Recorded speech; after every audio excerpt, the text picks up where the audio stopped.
Hello? Hello? Podcast Network Asia.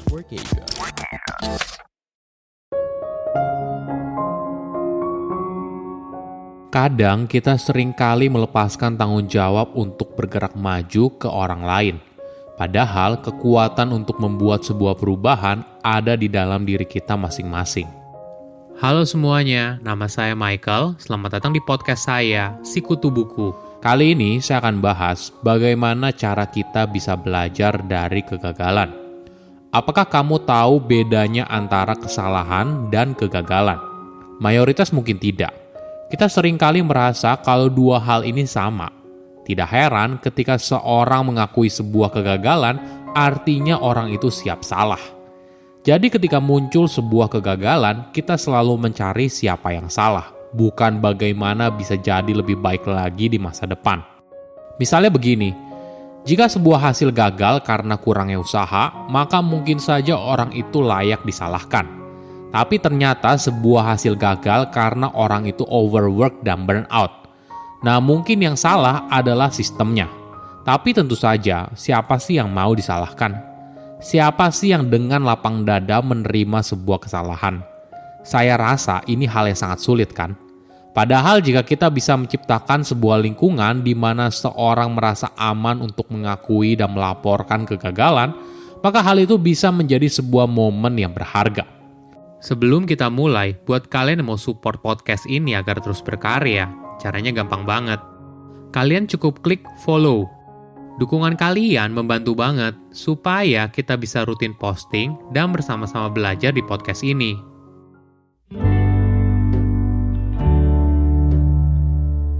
Apakah kamu pernah gagal? Kemungkinan besar pernah. Misalnya, saat masih kecil, kamu gagal bermain alat musik atau maksimal kemampuanmu biasa aja. Lalu, kamu mencoba olahraga misalnya basket atau sepak bola. Tapi lagi-lagi kemampuanmu buruk atau mentok di biasa aja. Kemudian ketika kamu dewasa, jumlah kegagalan rasanya semakin banyak. Gagal interview kerja, gagal mendapatkan cinta yang kamu tunggu-tunggu, gagal ujian, dan sebagainya. Namun dalam mengalami begitu banyak kegagalan, tentunya tidak ada yang sia-sia. Kamu belajar dari kesalahan, kamu belajar apa kekuatanmu, kelemahanmu, dan mungkin saja sesuatu yang kamu inginkan dalam hidup. Di era sekarang, kegagalan dipandang sebagai sesuatu yang patut dirayakan. Kegagalan dianggap sebagai batu pijakan untuk sukses. Ketika kita gagal, kita diminta tidak boleh putus asa. Kita didorong untuk maju. Realitanya tidak semudah itu. Dalam dekade terakhir, banyak penelitian telah menunjukkan kalau kebanyakan orang kesulitan dalam menangani kegagalan secara konstruktif. Sebaliknya, kita malah merasa down pada tugas yang gagal kita kerjakan. Hingga akhirnya kita kurang termotivasi untuk tetap bertahan dan mengejar tujuan yang kita inginkan. Fenomena ini dikenal sebagai sour grape effect. Di sisi lain, kita mungkin saja gagal menyadari apa yang salah dan terus melanjutkan seolah-olah tidak terjadi apa-apa, atau dikenal sebagai the ostrich effect. Mereka mungkin saja sulit menerima kenyataan yang tidak menyenangkan, lalu berusaha cuek dan berharap masalah itu dengan sendirinya akan menghilang. Ibarat sebuah perumpamaan, hide your head in the sand. Mungkin bukan karena mereka tidak mau belajar, tapi perasaan yang terluka menjadi rintangan mereka untuk belajar. Hal ini sama saja, kita tidak bisa belajar untuk lebih baik di masa depan.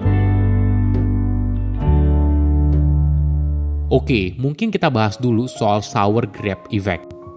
Jadi, fenomena ini muncul saat peneliti penasaran kenapa ada orang meninggalkan sesuatu yang diimpikan terlalu cepat. Padahal mungkin saja orang itu bisa sukses, asalkan dirinya lebih sabar dan bersedia untuk mencoba kedua kalinya. Di eksperimen pertama, para responden menjalani tes latihan untuk mengukur ketajaman intuisinya. Di salah satu pertanyaan, mereka diminta untuk menebak berat dari 20 apel. Dan kalau tebakan mereka hanya berkisar 10% dari jawaban asli, maka artinya mereka punya intuisi yang kuat. Peneliti juga memberitahu para responden apabila hasil tes latihan ini bagus, maka berhubungan erat dengan hasil positif dalam hidup, misalnya pencapaian luar biasa dalam bekerja atau kehidupan sosial yang baik. Setelah menjawab tes latihan, para responden lalu diberikan umpan balik. entah sangat positif atau sangat negatif. Mereka lalu diminta menebak seberapa sulit untuk dapat nilai yang bagus di tes yang sebenarnya, dan seberapa bahagia mereka apabila mereka mendapatkan nilai 100. Para responden yang awalnya gagal saat tes latihan merasa kalau nilai bagus di tes sungguhan tidak akan berpengaruh banyak pada kebahagiaan mereka. Ternyata tidak. Justru ketika mereka diberitahu kalau mereka mendapat nilai 100, mereka begitu bahagia. Kenapa? Ini adalah bentuk pertahanan diri. Banyak orang tentunya melihat diri mereka sebagai seorang yang kompeten dan mampu. Jadi ketika ada umpan balik yang mengatakan sebaliknya, maka hal ini berdampak serius pada citra diri mereka sendiri. Cara termudahnya yaitu menolak umpan balik dari luar, untuk tetap menjaga citra diri yang positif. Kita mungkin saja melakukan ini setiap saat, bahkan tanpa kita sadari. Fenomena sour grape effect mungkin saja mempengaruhi motivasi seorang di banyak area dalam hidup. Misalnya ketika kamu gagal saat proses interview untuk mendapatkan pekerjaan yang kamu impikan. Bahkan mungkin saja kamu memutuskan kalau kamu tidak mau bekerja di bidang itu lagi. Alhasil kamu berhenti melamar di posisi tersebut. Sama halnya di area lain. Misalnya seorang gagal masuk sebuah klub olahraga atau penulis yang ditolak oleh penerbit. Tentu saja bukan artinya kita harus berjuang mengejar mimpi atau tujuan terus-menerus. Ada saatnya kita harus tahu kapan harus berhenti dan pindah haluan ketika hal ini tidak lagi buat kita bahagia. Tapi poin pentingnya, jangan sampai kita terlalu cepat menyerah untuk mengejar mimpi atau tujuan yang kita inginkan. Apakah ada cara yang lebih baik? Apakah ada cara agar kita bisa belajar dari sebuah kegagalan? Pertama, tetap rendah hati. Ketika hidupmu berjalan begitu baik, kamu mendapatkan kenaikan gaji yang besar, kehidupan percintaan luar biasa, punya banyak teman, dan sebagainya. Kamu mungkin merasa di puncak dunia. Jaga hati kamu dan jangan sombong. Kenapa? Karena suatu hari mungkin saja kamu akan gagal dan rasanya pasti sakit. Jangan sampai rasa sakit itu membuat kamu kehilangan percaya diri dan akhirnya tidak bisa bangkit. Perlu dipahami, sukses itu bukan tentang dirimu seorang. Ya betul, kamu berhak atas kesuksesan yang kamu nikmati sekarang. Kamu bekerja keras untuk mencapainya. Tapi jangan lupa, sesuatu yang besar tidak akan bisa dikerjakan seorang diri. Pasti ada orang yang mendukung kamu, entah secara langsung maupun tidak. Jika kamu menyadari hal ini, mungkin saja kamu menjadi seorang yang lebih bijak dan rendah hati. Kedua, menerima perubahan. Gagal memang tidak enak, tapi mungkin saja gagal merupakan sebuah tanda sesuatu yang baru. Perlu kita pahami, gagal adalah bagian dari pengalaman manusia. Kegagalan pribadi atau karir bisa saja membuat seorang cemas dan meragukan dirinya sendiri. Namun tidak harus selalu begitu. Mungkin saja gagal bisa menjadi titik balik untuk berubah dan menemukan sesuatu yang baru. Ketiga, gagal bukanlah sebuah akhir. Ketika menghadapi sebuah kegagalan, hidup terasa begitu berat. Kita merasa hidup kita sudah berakhir. Mungkin kita perlu sudut pandang yang berbeda. Gagal bukanlah sebuah akhir. Gagal adalah sebuah proses. Gagal mungkin saja membuat kita jadi mengenal diri kita dengan lebih baik. Apa yang kita sukai, apa kekuatan kita, apa kelemahan kita, dan sebagainya. Ditambah lagi, kegagalan mungkin membuat kita jadi mengetahui siapa orang yang bisa dipercaya.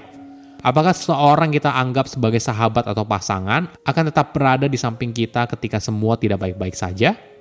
Ingat, kegagalan bukanlah akhir. Kegagalan hanyalah sebuah keadaan yang sementara. Saya undur diri, jangan lupa follow podcast Sikutu Buku. Bye-bye.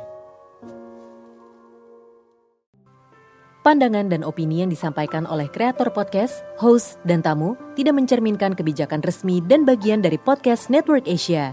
Setiap konten yang disampaikan mereka di dalam podcast adalah opini mereka sendiri dan tidak bermaksud untuk merugikan agama, grup etnik, perkumpulan, organisasi, perusahaan, perorangan, atau siapapun dan apapun.